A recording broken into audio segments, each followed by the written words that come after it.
Hey, good morning guys. Welcome to my mid-May garden tour. Now I do have footage of my April tulips and all my spring blooms, but I didn't get around to making the video. So I will put some of that footage in at the end. So this year for my porch containers, I got these foxtail ferns on clearance in the fall. So I just popped in 2 in each containers, and then I flanked it with 4 of the Dichondra silver falls that I grew from seed.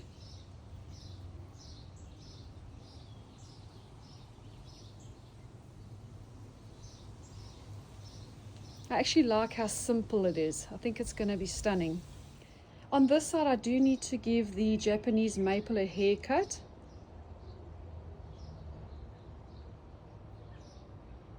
Now coming downstairs, I've got the 2 new Bobo hydrangeas and they've come back really beautiful. I think I pruned this one harder than that one because I can see a slight height difference. So I hope that's not going to be too noticeable. I popped in 2 lemon coral sedums there and on this side so that I can get a nice chartreuse border filled in there. Then I'll have the pretty white Bobos. On this side, let me just show you from up here so that it's easier to see.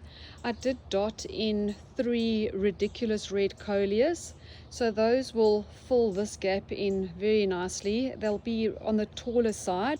And then behind the lamb's ear, I've popped in some more of the Proven Winners dahlias. I think they're new this year. I'll insert the tag here. I can't remember what they're called. So I think it'll be a pretty height.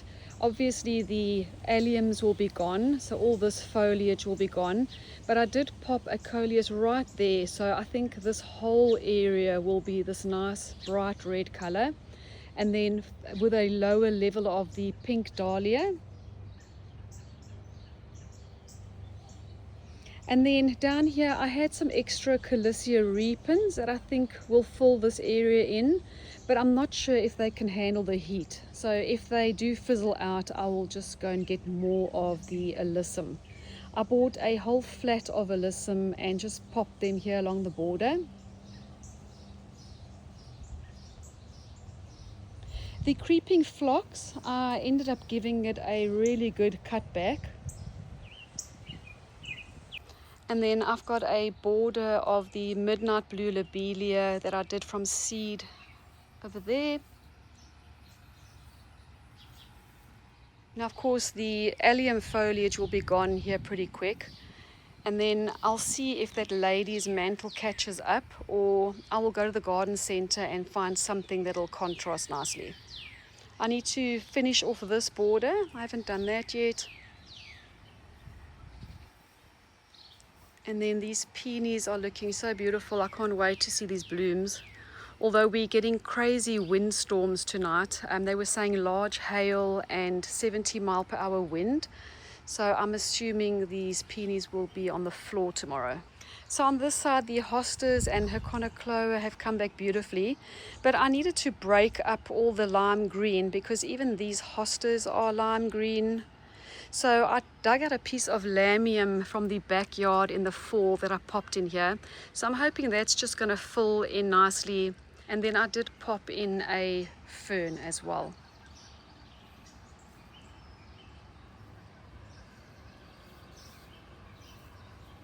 Sorry, my neighbor's aircon just switched on. This area I always keep for my impatiens. I did start them from seed this year and I've got quite a few left, and I think I'll do a mixed dark and light pink border all the way around there.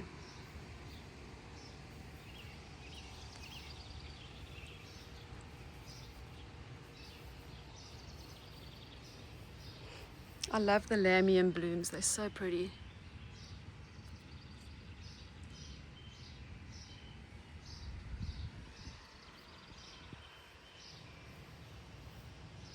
So the colors I'm going with for the front garden this year is white, pink, purple, silver. I think it's going to look so stunning. So my alliums are opening. I've got some that have only just cracked, and then others that are almost fully open. And of course these attract pollinators like crazy.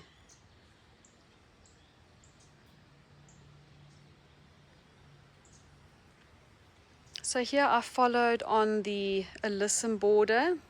I've got that again on both sides for cohesiveness.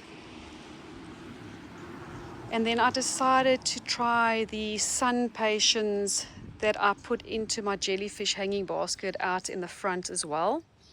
So back there I put in 3 annual salvias and then more of the dahlias. Another salvia. And then the Veronica has come back and the Serendipity alliums. So this is what it looks like today. It's the 15th of May and I can't wait to see how everything fills in. Now let me show you some of my spring footage.